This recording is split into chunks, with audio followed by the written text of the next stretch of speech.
கோவை மாவட்டத்திலே மிக சீரும் சிறப்புமாக இந்த விழாவை நடத்தி கொண்டிருக்கக்கூடிய கோவை மாவட்ட நிர்வாகிகளுக்கும் மாநில நிர்வாகிகளுக்கும் அனைத்து ஆசிரியர் பெருமக்களுக்கும் முதற்கண் வணக்கத்தை தெரிவித்துக் கொள்கிறேன். தோழர்களே, ரொம்ப சந்தோஷமாகவும் பெருமையாகவும் இருக்குது. ஏன்னா கோயம்புத்தூர் மாவட்டத்தில் இப்படிப்பட்ட ஒரு நிகழ்வை இவ்வளவு அருமையாக ஏற்பாடு செய்திருப்பார்கள் என்பதே ரொம்ப சந்தோஷமாக இருக்குது. ஒரு பல ஆண்டுகளுக்கு முன்னாடி இருந்த ஒரு நிகழ்வு, ஒரு பாராட்டு விழாவுக்கு வந்திருந்தேன். அந்த அதை விட இன்னும் சிறப்பாக இருக்குது அப்படின்னு தான் நான் சொல்லணும். உண்மையிலே கோவை மாவட்ட நிர்வாகிகளுக்கு வாழ்த்துக்கள். அது ஒரு மகேந்திரவர்ம பல்லவனை பற்றி இப்போ படித்த ஒரு செய்தி எனக்கு அடிக்கடி ஞாபகம் வரும். அவன் போர்களை ஒரு பக்கம் நடத்திட்டு இருப்பான். ஆனால் இன்னொரு பக்கம் பார்த்தீங்க அப்படின்னு சொன்னால் அந்த மாமல்லபுரத்தில் இருக்கக்கூடிய அந்த சிற்பங்கள், கலைகள், இன்னும் பல விதமான திறமைகளுக்கு முக்கியத்துவம் கொடுத்திருப்பான். அதுபோல இன்று தமிழ்நாட்டிலேயே மிக சிறப்பாக இயங்கிக் கொண்டிருக்கின்ற, செயல்பட்டு கொண்டிருக்கின்ற, அது அதிகாரிகளுக்கு ஜால்ரா தூக்கிக்கிட்டு போய் அல்லது அவங்களுக்கு பின்னாடி ஐயான்னு கெஞ்சறது இல்லை. என்னுடைய உரிமைகளை கொடுக்காவிட்டால் ஆசிரியர்களை கூட்டிக் கொண்டு போய் நான் ரோட்ல உட்காந்து போராடுவேன். நடு இரவுல அப்படின்னு போராடிய ஒரு மாவட்டமா கடந்த வாரங்கள்ல தமிழ்நாட்டுக்கு ஒரு முன்னோடி மாவட்டமா இருந்த அந்த கோவை மாவட்ட போராளிகள் அந்த போர்க்களத்துக்கு நடுவிலும் இப்படிப்பட்ட ஒரு அழகான ஒரு நிகழ்வை படித்திருக்கிறார்கள். மகளிர் திருநாளை தாண்டி அவங்களுக்கு ரொம்ப பெருமையா இருக்கு. தோழர்களே, மகளிர் தின விழா அப்படின்றத பற்றி நம்ம பொதுச் செயலாளர் அவங்கெல்லாம் பேசினாங்க.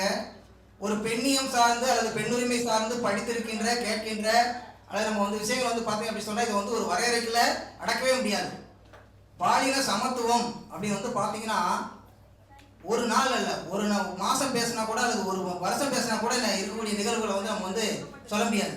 அந்த அளவுக்கு பெண்கள் காலங்காலமாக தங்களுடைய உரிமைகளுக்காக போராடி வருகிறார்கள். ஆனால் அதை யார்கிட்ட எதிர்பார்க்குறாங்க? ஆண்கள்கிட்ட. அதான் இங்கே சிக்கல். அதை கொடுக்கக்கூடியவர்கள் யாராக இருக்காங்க? ஆண்களாக தான் இருக்காங்க.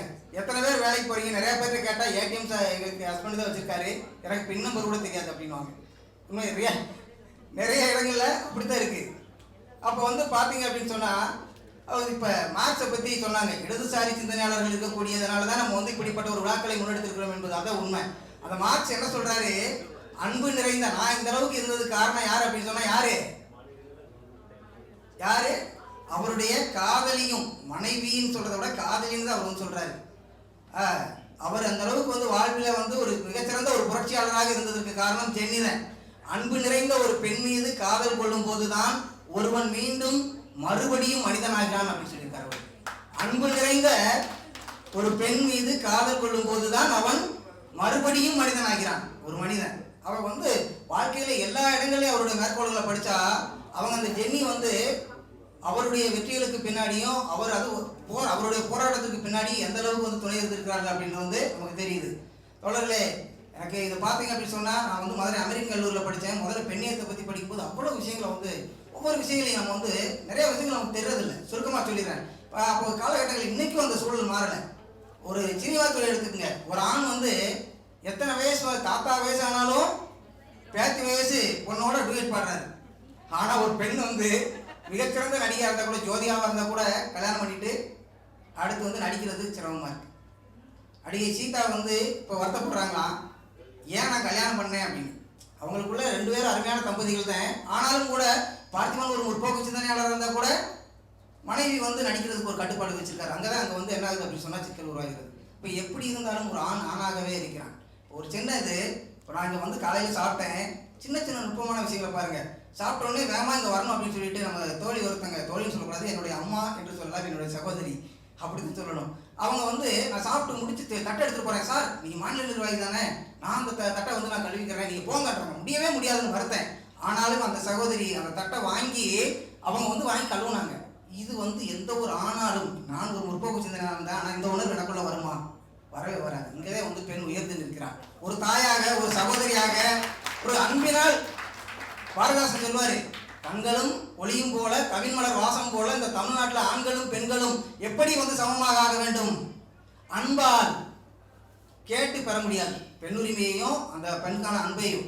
அப்போ அன்பால் சமமாக ஆனார்கள் என்ற ஒரு நிலை இந்த தமிழ்நாட்டில் என்னாலோ அப்படின்னு சொல்றாரு. எப்போ வரும் அப்படின்னு கேட்பாரு.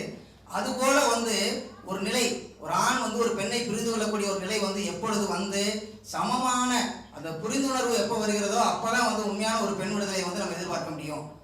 தோழர்களே,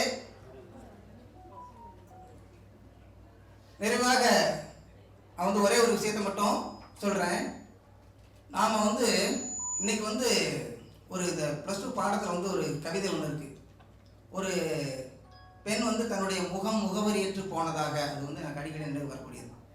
இன்னைக்கு நம்ம வந்து பெண்கள் வந்து படித்திருக்கும் போதும் அடுத்து வந்து நிறைய விஷயங்களை நம்ம வந்து வச்சுருக்கோம். ஆனால் கல்யாணத்துக்கு பின்னாடி முழுக்க முழுக்க தன்னுடைய பிள்ளைகள், கணவன் மற்றும் தன்னுடைய அந்த குடும்பம் சார்ந்து அவள் அதுக்காக மட்டுமே அவள் வாழ வேண்டிய ஒரு நிலை ஏற்படுகிறது. அவள் ஒரு சிறந்த அட்மினிஸ்ட்ரேட்டிவ் ஆஃபீஸராக இருக்கலாம், ஒரு சிறந்த ஒரு பாடல் பாடக்கூடியவராக இருக்கலாம், ஒரு திறமை மிக்கவராக இருக்கலாம். ஆனால் அது எல்லாமே இன்று பெரும்பாலும் அங்கே போன இடத்துல என்ன செஞ்சது அப்படின்னு சொன்னால் அந்த அடையாளத்தை அவள் இழந்து விடுகிறாள். ஒரு படத்தில் வந்து சந்தோஷ் சுப்ரமணியன் நினைக்கிறேன், அந்த படத்தில் வந்து அந்த அம்மாவுக்கு வந்து எல்லா விஷயங்களும் தெரியும். ஆனால் அவங்க அப்பா அவளை நடத்துகிற விஷயத்தை இப்படித்தான் பெரும்பாலான குடும்பங்கள் இருக்குது. அப்போ இந்த கருத்துக்களை எல்லாம் எதிர்கால தலைமுறையினருக்கு நம்ம என்ன செய்யக்கூடாது அப்படின்னு சொன்னால் செய்யாமல் கண்டிப்பாக நம்முடைய பெண் குழந்தைகளை ஒரு சுதந்திரம் மிக்கவர்களாக, ஒரு முற்போக்கு சிந்தனை உள்ளவர்களாக வளர்க்க வேண்டும் என்று தெரிவித்துக் கொண்டு அனைத்து மகளிருக்கும் இந்த ஒரு சிறப்பான நாளிலே மகளிர் தின வாழ்த்துக்களை தெரிவித்துக் கொண்டு நன்றி கூறி விடைபெறுகிறேன். நன்றி. ஆணாதிக்கம் ஒழிந்து ஆண் பெண் சமத்துவம் வளர வேண்டும் என்கின்ற சூளுரையை ஏற்க வந்திருக்கும் மகளிர் அத்துணை பேருக்கும் எனது இனிய வணக்கம். இந்த மகளிர் தினம் ஏன் கொண்டாடப்பட வேண்டும், ஏன் ஆண்கள் தினம் கொண்டாடப்படவில்லை சிந்தித்து பார்த்தால் ஏதோ ஒரு வகையில் பெண்கள் ஆண்களை விட சற்று குறைவாக நடத்தப்படுகிறார்கள் சமூகத்தில். நான் சொல்ற சமூகத்தில், இல்லங்களில் இல்லை, இல்லங்களில் ஆண்கள் குறைவாக நடத்தப்படலாம், வாய்ப்பு இருக்கு. ஆனா சமூகத்தில் நான் பாயிண்ட்டுக்கு வரேன். அதுல வேலைக்கு போற பெண்கள் ஆண்களை உட்கார் இருக்கு. ஆனாலும் ஏன் அப்படின்னா ஒரு விஷயம் தெரிஞ்சுக்கோங்க, அதே பெண் கூட வீட்டை விட்டு வெளில போகும்போது அதே ஆணுக்கு ஏங்க வாங்க மரியாதை கொடுப்பாங்க. ஆனா அந்த ஆண் அந்த அதே பெண்ணை வா போ வாடி போடி, அப்போ ஏதோ ஒரு வகையில் சமூகத்தில் நடந்தது ஆண்கள் பெண்களை விட மேலானவர்கள் என்கின்ற நிலை இருக்கிறது. அந்த நிலை ஒழிய வேண்டும் என்பதற்காக தான் மகளிர் தின விழா கொண்டாடுறாங்க. ஒரு புத்தகம் வந்திருக்கு, தமிழ் இந்து கட்டுரையா வந்து இப்ப புத்தகம் வந்திருக்கு, பெண் எனும் போர்வாள். பெண் எனும் போர்வாள் எல்லாரும் படிக்க வேண்டிய புத்தகம். இது தமிழ்நாட்டில் இந்தியாவில் உலகம் முழுவதும் இருக்கின்ற பெண்கள் எங்கெல்லாம் எந்தெந்த வகையில், எந்தெந்த கோணத்தில், எந்தெந்த பார்வையில், எந்தெந்த மனநிலையில் பாதிக்கப்படுகிறார்கள் என்று அதுக்கு தொடர்ந்து கட்டுரையா இருக்கு. சிறு சிறு சிறு சிறு கட்டுரை, ஏராளமான கட்டுரைகள் வந்திருக்கு. எல்லோரும் படிக்க தயவு செய்து. தெரியுமான்னு எனக்கு தெரியல, தெரிஞ்சிருந்த மகிழ்ச்சி. அதுல உலகம் முழுவதும் ஆண்கள் பெண்களை எப்படி பார்க்கிறார்கள் என்று அருமையா வர்ணிச்சிருக்காங்க, அதை படிங்க. ரெண்டாவது, நாம் இது கூடியிருக்கின்ற நோக்கம் என்ன தெரிஞ்சுக்கீங்க. இது ஏதோ வந்து மகிழ்ச்சியா எல்லோரும் சேர்ந்து டிஎன்பிஎஸ்சி விழா எடுத்தது, பொதுச்செயலாளர் வந்தார், அவர் வந்தார், இவர் வந்தார், அது இல்லை விஷயம். இப்போ சிறப்பு விருந்தினர் வந்தாங்க, வாழ்த்துனாங்க, பேசுறாங்க, அது கிடையாது. இந்த சமூகத்தில் இருக்கின்ற இப்படிப்பட்ட சீரழிவுகளை அன்றாட பேப்பர்ல நீங்க பார்க்கலாம், என்னெல்லாம் வருதுன்னு. நம்ம அமைப்பு செயலாளர் சொன்னாரு, பெண் வந்து அன்போடு வந்து என்ன இது தட்டு கவுனா செய்தாங்க. அந்த மனநிலை தான் தப்புன்ற நானு, அதான் தப்பு. ஏன் அந்த மனநிலை நீங்க போறீங்க? சமம் அது போறதுனால தான் ஆண் உங்களை அறிவுப்படுத்துறாங்க. அறிவுப்படுத்த நீங்களே ஒரு காரணம் ஆயிரீங்கன்னு நான் சொல்றேன். இது ஒரு விஷயம். அம்மா விட்டுருங்க, அது விட்டுருங்க. சமூகத்தில் அம்மா நீங்க மட்டும் கிடையாது, எல்லாருமே வந்து அது போல எல்லாரும் வாங்க வாங்க தட்டு எடுத்துருக்காங்க. ஏன் வர்றீங்க? ஏன் கை கால் இல்லையா? இந்த ஆணுக்கு என்ன கை கால் இல்லையா? வாயில் யாரும் சாட போறாரு? விஷயம் அதுதான். நமக்குள்ள ஒரு தாழ்வு மனப்பான்மை இருக்கு. அந்த தாழ்வு மனப்பான்மையை அகற்றிவிட்டு ஆணுக்கு நிகர் பெண் ஏதோ கவிகளை பாயிட்டா இலக்கியத்தை சொல்லிட்டு அதெல்லாம் பொருந்தாது. நடைமுறைக்கு வரணும். சட்டத்தில் இருந்தா கூட நடைமுறைக்கு வரணும். அந்த நடைமுறைப்படுத்துவதற்கு நீங்க தான் சூழலை எடுக்கணும். முக்கியமா ஆண்கள் ஒருவர் இருந்தா ஆண்கள் துணை வேண்டும். அதே சமயம் இரண்டாவது, பெண்கள் இந்த நாளில் சூழலை எடுங்கள், படியுங்கள். ஆணுக்கு பெண் சமம் என்பதை சமூகத்தில் நிலைநிறுத்த என்னவெல்லாம் வாய்ப்பு இருக்கிறதோ உங்க உரிமைக்காக குரல் கொடுங்கள். டிஎன்பிடி சொன்னா யார் சொன்னாங்க? பெண்கள். நீங்க அதுதான் விஷயம். டிஎன்பிடி முன்னெடுத்திருக்கு, மகிழ்ச்சி, அவ்வளவுதான். அதோட முடிஞ்சு வச்சு இங்க சமூகத்தில் ஏராளமான பிரச்சனை இருக்கு. பெண்கள் நீங்க அப்படிப்பட்ட அநீதிகளை எதிர்த்து போராடுவதற்கு சூழலை எடுக்கும் நாளாக இந்த நாள் இருக்க வேண்டும். நீங்கள் மட்டும் சூழலை எடுக்காமல் உங்களை சார்ந்தவர்களை, சமூகத்தில் இருப்பவர்களை எல்லோரும் படிக்க வையுங்கள். படிப்பறிவின் மூலம் தான் அதை அகற்ற முடியும். அந்த சூழலை எடுக்கும் நாளாக இந்த நாள் அமைய வேண்டும் என்று கேட்டுக்கொண்டு வாய்ப்புக்கு நன்றி.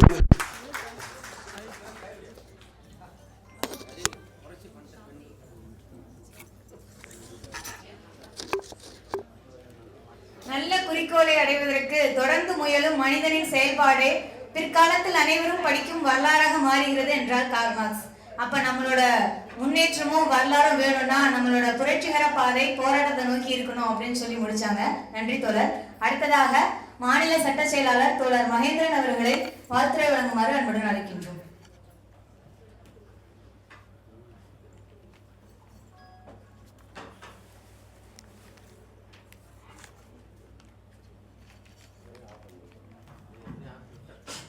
தோழர்கள் அனைவருக்கும் இனிய காலை வணக்கம்.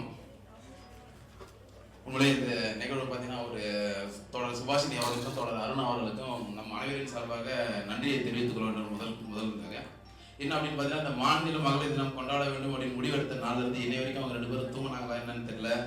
ஒவ்வொரு தோழர்களையும் இந்த நிகழ்வுக்கு வர வைக்கிறதுக்கு அவ்வளோ அன்பா ஒவ்வொரு தோழர்களையும் வரவேற்று இந்த விழாவை சிறப்படைய செய்து வைத்தார்கள். தோழர்கள் சொன்னாங்க டைம் ஆயிடுச்சு தோழர், ஒரு வாரத்தில் முடிக்க சொல்லியிருக்காங்க.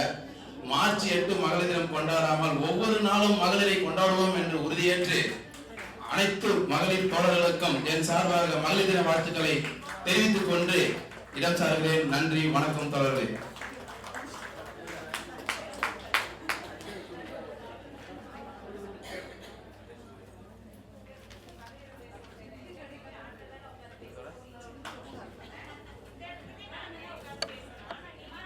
வாழ்த்துரை வழங்கிய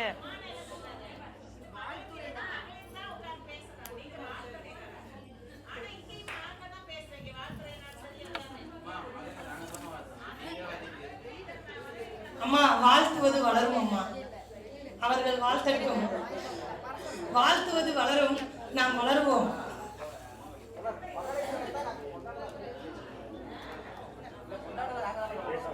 வாழ்த்துரை வழங்கிய மகேந்திரன் ஐயா அவர்களுக்கு நன்றியை தெரிவித்துக் கொள்கிறோம்.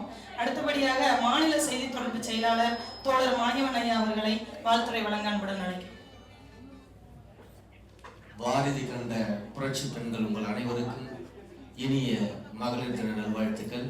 என்னுடைய பேச்ச வாழ்த்து சொல்லிட்டு முடிச்சிடறேன். தோழர் சொல்றது புரியுது. இருந்தாலும் இந்த அரங்கத்தில் நாங்களும் உங்களை வாழ்த்தணும் என்ற அடிப்படையில் தான் நாங்கள் பேசிட்டு இருக்கோம். உள்ளபடியே நம்முடைய முத்தையா சொன்னாப்புல மாமல்லன் மகேந்திரவர்மன் அல்லது நம்முடைய மாமல்ல சிற்பத்தை பற்றி சொன்னாரு. இங்க பார்க்கும்போது எல்லாமே அந்த மாமல்லன்னா அந்த அளவுக்கு ஒரு சிற்பமாக இங்க செதுக்கப்பட்டிருக்கீங்கன்னா எவ்வளவு புரட்சி கண்ட அந்த பாதையை வகுத்து வந்த தமிழகத்துக்கும் இந்தியாவில் எவ்வளவு புரட்சி கண்ட அந்த தோழர்களுக்கும் இந்த நேரத்தில் நான் நன்றி சொல்ல கடமைப்பட்டிருக்கிறேன். எல்லோரும் என்னென்னோ பேசுனீங்க. உள்ளபடியே மிக சிறப்பான வளர்ச்சி, பெண்கள் வளர்ச்சி பெற்றிருக்கீங்க. இந்த மேடை அடுத்து எதிர்காலம் உங்களுக்கு காத்திருக்கிறது. இன்னும் ஒரு 10 ஆண்டு காலம் கழித்து பாருங்க, இங்க ஒரு 5 பேர் 6 பேர் உட்கார்ந்த ஆண்கள் வெகு குறைவாகவே எண்ணிக்கை இருப்பீங்க.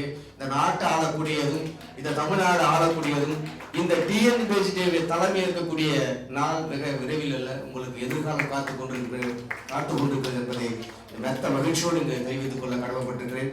தோழர்களே, நீங்க மேன்மேலும் வளரணும். எதிர்வரக்கூடிய போராட்ட களத்தில் பெண் ஆளுமைகள், பெண் தோழர்கள் ஒன்றுபடணும். இந்த இனிய இந்த மகளிர் தின நல்வாழ்த்துல இந்த தருணத்தில் நீங்க எல்லாம் உறுதியா இருக்கணும்னு கேட்டுக்கொள்கிறேன். எதிர்காலம் இந்த சிபிஎஸ் மெயின் அது 26க்குள்ள இந்த போராட்டம் மிக வலிமையடையணும். இந்த அரசுக்கு சம்மட்டி அடி போல எடுத்து அடிக்கணும்னா ஆண்கள் மட்டும் அடிப்பது அல்ல, நீங்கள் பெண்களாகி நீங்க தான் அடித்தால் மட்டும்தான் சிபிஎஸ் ஒழியும் என்று சொல்லி வாய்ப்புக்கு நன்றி கூறி விடைபெறுகிறேன். நன்றி, வணக்கம்.